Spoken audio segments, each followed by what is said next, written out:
Alrighty guys, this is Mimi from M&P Videos, and tonight I bring you something rather interesting. Now, there's a lot of people out there that'll say, oh, well, it'll never happen here. Well, guess what? It already has. Here's an article out of Fox News Business. Singapore approves sale of lab-grown meat. Makes history with Eat Just. Eat Just will be selling lab-grown chicken bites in Singapore. Government will oversee and regulate.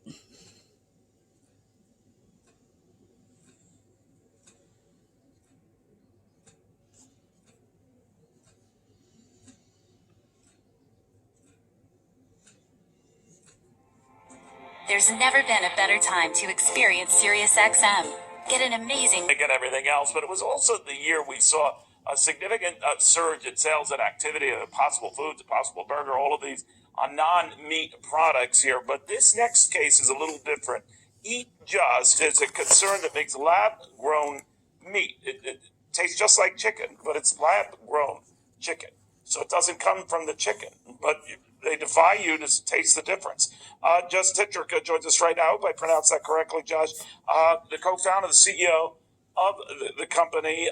Singapore, I noticed, has gone ahead and offered regulatory approval for this lab-grown meat. Can you tell us what this is all about? Sorry for the blurriness, guys.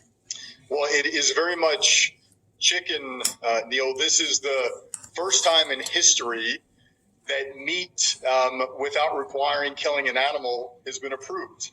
And Singapore is the very first country to do it. His name is Josh So how did Tetrick. you mimic the flavor of actual chicken? Because for the reviews I've heard, people can't tell the difference. Eats Just chicken bites, created directly from animal cells, safe for human consumption, no antibiotics used in the priority process. And you're able to make chicken with much fewer carbon emissions, a whole lot less land, and a whole lot He is the Eat Just CEO and co-founder. So, for those who are strict vegetarians, this is okay. You can have this. Exactly. Well, I'll tell you, if you're vegetarian and you don't want to eat meat, this is very much meat. So if you have a chicken allergy and you have this, you're definitely going to have an allergic outbreak. But if you are vegetarian for moral reasons, if you're vegetarian because you care about the environment, you care about mitigating climate change, you care about animal welfare, then you shouldn't have an issue with this at all. We really think, Neil, that in the next 5, 10, 15 years, the majority of meat that will be consumed on the planet will be cultured meat. It's not plant-based, it's cultured, because ultimately we can do it more affordable. Ultimately, you can do it a lot safer. Ultimately, you can do it in a way that is a lot more sustainable. We got a lot more people coming onto this planet. We have rise of zoonotic diseases, and we need to figure out a way to consume meat without the issues. And we think this is a technology that's going to do it. And this is a historic moment, not only for our company, but for the food system, for the meat industry, and for the planet that we all want to make sure we can live on in the future. Now, I'm not aware of the details health-wise on whether it's good for your cholesterol, whether it's fewer calories than traditional chicken. I mean, any details on that, Josh? So the nutritional composition is the same. So the cholesterol is the same, the protein, the fat is the same. Okay. It's free of antibiotics, so that's a really important health benefit. Significantly less risk of certain food safety issues, salmonella, E. coli, other elements of contamination. So from the food safety perspective, it's a whole lot better. But when you think, Neil, about sort of the inefficiency of animal production, there are about 67 billion chickens on the planet today. And those chickens are hungry. And those chickens need to eat lots of soy and corn, commodity crops that often require mowing down rainforests to plant feed crops. Often our rainforests become giant chicken fields. We don't need to eat meat in that way. There's a way to eat meat in a way that is sustainable for your body, is sustainable for the planet. But the really important thing is ultimately we can make this lower cost than conventional meat. Sort of begs the question, why would any restaurant or any consumer do anything different? Very interesting. We'll follow very closely. Josh Tatrick, Eat Just, the CEO, the co-founder. It's out there. It's now. It's happening. Okay. Now, I don't know about you guys, but to me, that just does not sound appealing at all. Eat Just CEO Josh Tetrick on Singapore issuing his company the first regulatory approval for lab-grown meats. Singapore has granted regulatory allowance for the sale of lab-grown meat. The Asian country government gave it the stamp of approval to the San Francisco-based startup Eat Just Inc., which has been growing meat from animal muscle cells. Eat Just will be selling its lab-grown chicken bites under new Good Meat brand, according to a news release issued Monday. Cell-based meat. Would you try it? This is the first time in history that meat, without requiring the killing of an animal, has been approved. Singapore is the very first country to do it. Eat Just CEO Josh Tetrick told Fox News business Neil Cavato on Tuesday. When it comes down to the science behind the company's lab-grown meat, Tetrick said, "We took a cell from a chicken. We identified the nutrients that fed that cell, and then we manufactured it into a piece of equipment called a bioreactor. And you're able to make chicken with much fewer carbon emissions, a whole lot less land, and a whole lot less water. We think this will be the future of meat."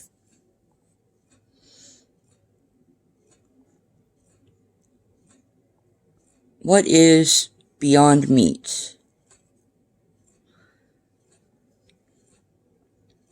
A date for its official launch will be disclosed at a later time. However, Singapore Food Agency is overseeing regulatory regulations for the explorative food production method.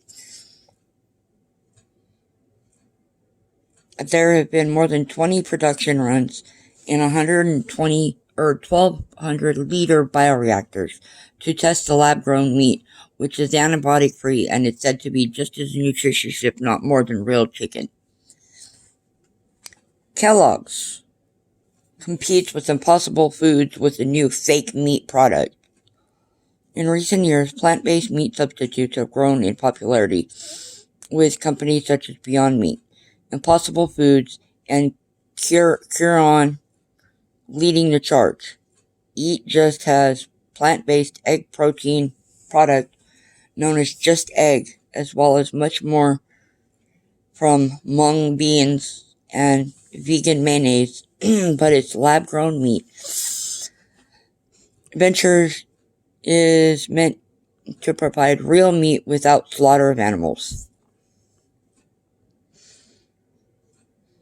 If proven to be successful, the company's Good Meat brand could become a protein alternative for health-conscious consumers and anyone else who might be concerned about animal rights, the environment, ethics, and meat industrial complex.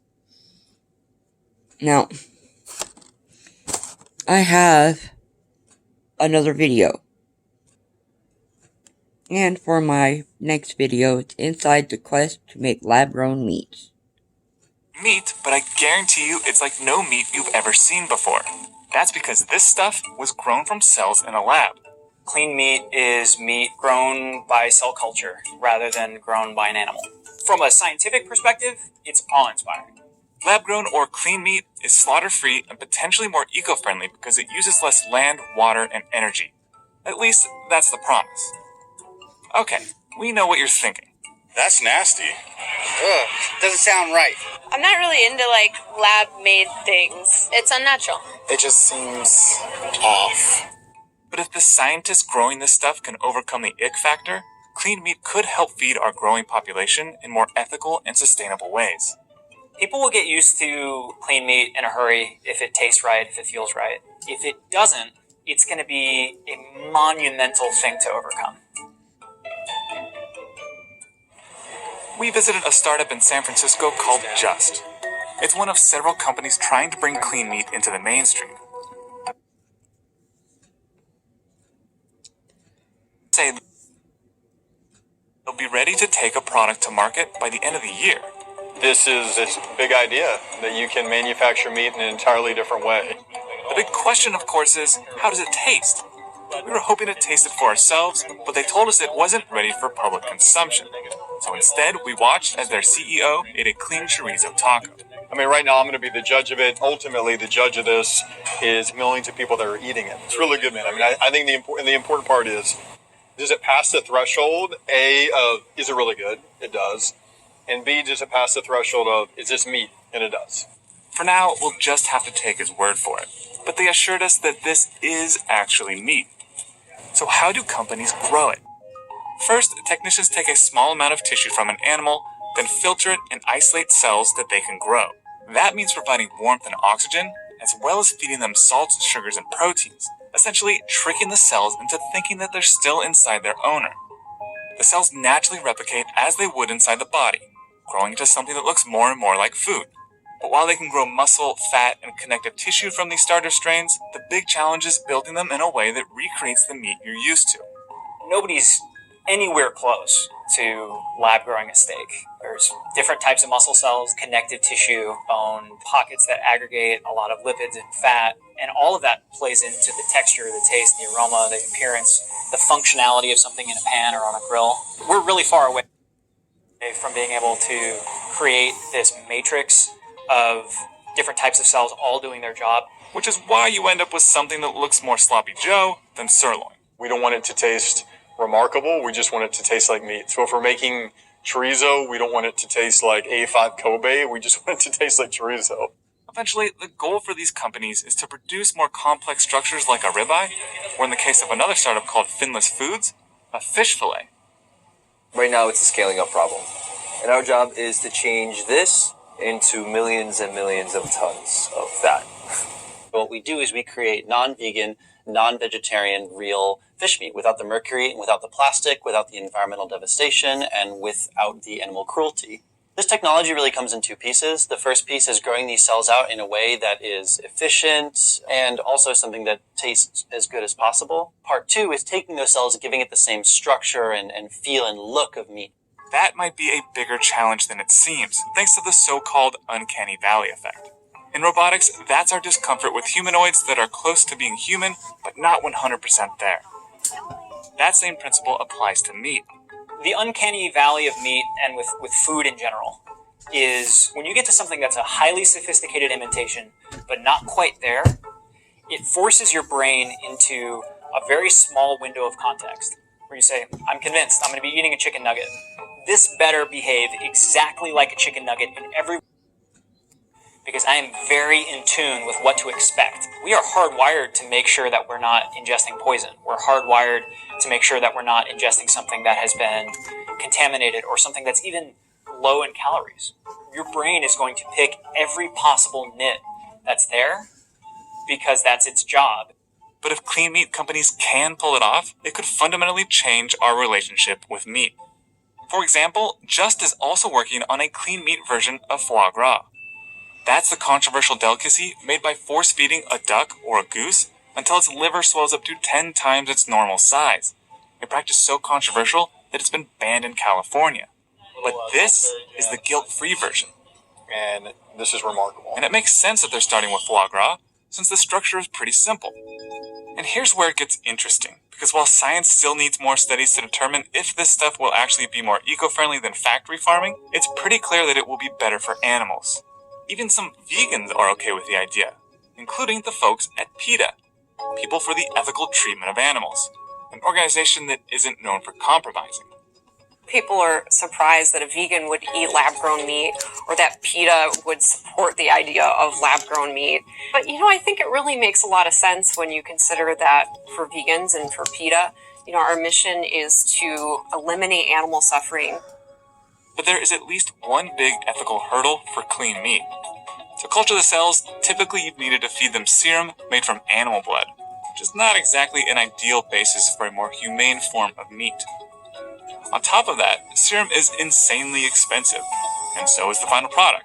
The first ever lab-grown burger, which was unveiled in 2013, cost around $330,000 to grow. At Finless Foods, they've gotten as far as croquettes, which contain their fish, but also a whole lot of potato, and that's largely due to cost. When we first started this project, we created our initial prototype, our fish croquettes that we made back in September. That was about $19,000 per pound. Since then, we've come down to about $7,000 per pound and are continuing to drop it. So the goal right now is to identify a cheaper source of nutrients to feed the cells. Back at Just, this is what that process looks like.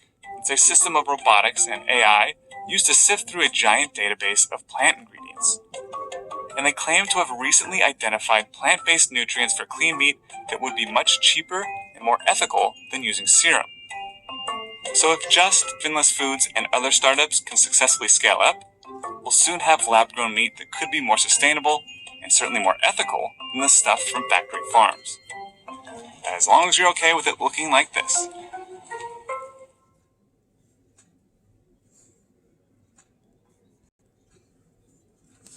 This video ran a little longer than I thought it was going to, but I really hope that you enjoy it. Always remember to like and subscribe, and if you want our merch, then you need to contact us.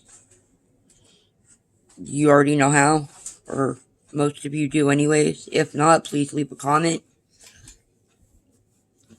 and we'll see what we can do to get you hooked up.